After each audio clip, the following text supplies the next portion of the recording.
Oi, Michele, tudo bem? Eu estou aqui numa sala comercial no bairro do Tatuapé, lotada de jornalistas, ou repleta de setoristas do Corinthians, porque daqui a pouquinho o André Castro, que é um dos 3 candidatos à presidência do Corinthians, eleição que vai acontecer na próxima segunda-feira, concederá a entrevista coletiva. Ele é esse candidato mais jovem do Conselho, na eleição indireta, que está prometendo trazer um investimento de 1 bilhão, com B maiúsculo, B de bola, de dólares, para ajudar o Corinthians, o que seria realmente um dinheiro para resolver todos os problemas do Timão. Daqui a pouquinho ele fala. Antes da entrevista coletiva dele, eu passo informações do Timão, que está se preparando para o jogo contra o Vasco da Gama, domingo em São Januário. O Corinthians é o 14º, o Vasco da Gama o 16º.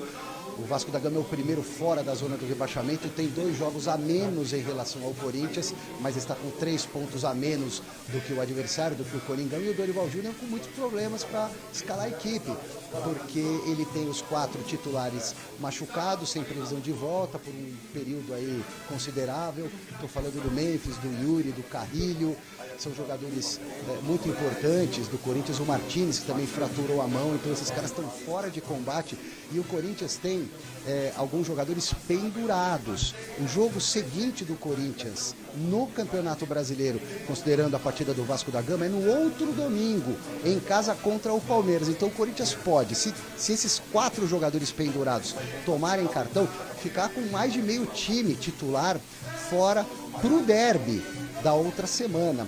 Eu estou falando do Bidon, do Bidu, do Charles, que é volante reserva, que pode ser aproveitado pelo Dorival, né? Então são jogadores importantes. Em compensação, voltam Kaká, voltam Angileri e também Romero para esse jogo contra o Vasco da Gama, com casa cheia em São Januário, clima hostil para o Timão, e eu volto já já.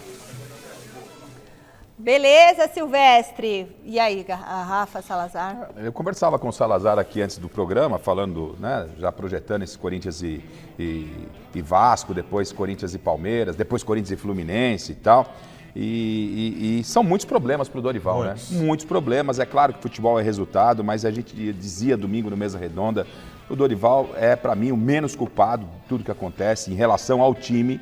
É bem verdade que a cada hora uma escalação, mas ele teve. O Corinthians tem um bom time, Salazar. Um bom time. É um bom time. Você pode ter todo mundo à disposição. Tanto que competiu com o Palmeiras e venceu o Palmeiras. E foi a única vez que o Dorival contou com a força máxima, né? Então, o Corinthians, para enfrentar o Vasco, que dá um alento porque perdeu para o Juventude, goleou o Santos, mas perdeu para o Juventude, ele tem muitos problemas. E aí é uma baita interrogação do que pode acontecer no próximo final de semana. Rafa, o Corinthians ele tem 2 problemas graves para essa sequência, principalmente para esse jogo contra o Vasco.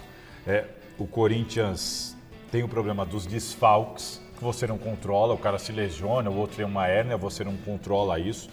Mas além dele, é o problema do elenco. O elenco do Corinthians é um elenco mal montado e foi mal avaliado, porque isso é informação, viu? Houve um entendimento da diretoria depois do título paulista de que, olha só, viu?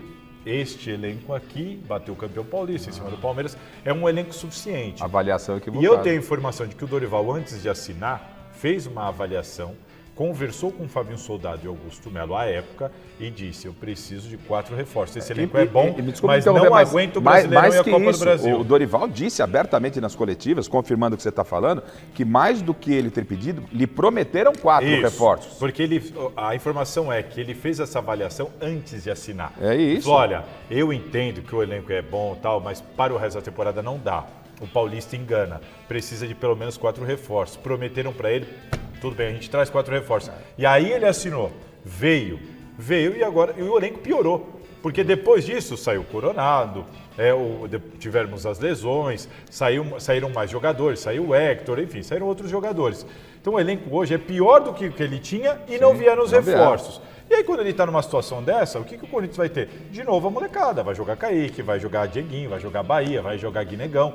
E é com isso que o Dorival vai ter que fazer dos limões a limonada, Garrafa. E é Vasco, Palmeiras, eu tô assim... Não, é Vasco, o Atlético Paranaense, Palmeiras e Atlético Paranaense. O Atlético Paranaense no meio dos jogos importantes. Mas em termos de brasileiro tem Vasco e depois Palmeiras. Se perde pro Vasco e perde pro Palmeiras, ele pode, imagine só, com tudo que aconteceu, Corinthians e Palmeiras, o Palmeiras, vamos bater aqui pro Chico Lang não achar que estamos secando, o Palmeiras pode jogar o Corinthians pode jogar o Corinthians na zona de rebaixamento. E outra, o Palmeiras é exatamente no meio dos jogos da Copa do Brasil. Que em tese assim, você tem que, vou para a Copa do Brasil buscar um título, mas não vai dar para poupar ninguém. Não tem, Vai como ter é que ele vai poupar? Tudo e mais um pouco. Ele não tem como e poupar. Não tenho tudo. Ele daqui até o jogo contra o Palmeiras, até o segundo jogo contra o Atlético, ele vai sempre ter que colocar em campo o que ele tem de melhor. O que ele tem de melhor. Só que o que ele tem de melhor, já não é o melhor. Sem o Yuri, sem o Memphis, sem o Carrilho, sem o Martínez. E para esse jogo contra o Vasco, sem o Ranieri suspenso também. E o Garro, indo pro jogo, já falou que ele para 3 jogos é difícil. E o jogo com o Atlético a semana que vem é no tapetinho que o Garro não gosta. O Dorival tem responsabilidade? Tem. Mas para mim, ele é o último da fila. Perfeito. Na fila dos responsáveis, o Dorival tá lá se atrás. Fosse mandar um boleto para cada um, o Dorival é o que recebia o boleto de valor mais menor. Baratinho ali na divisão do condomínio. É isso aí. Bom.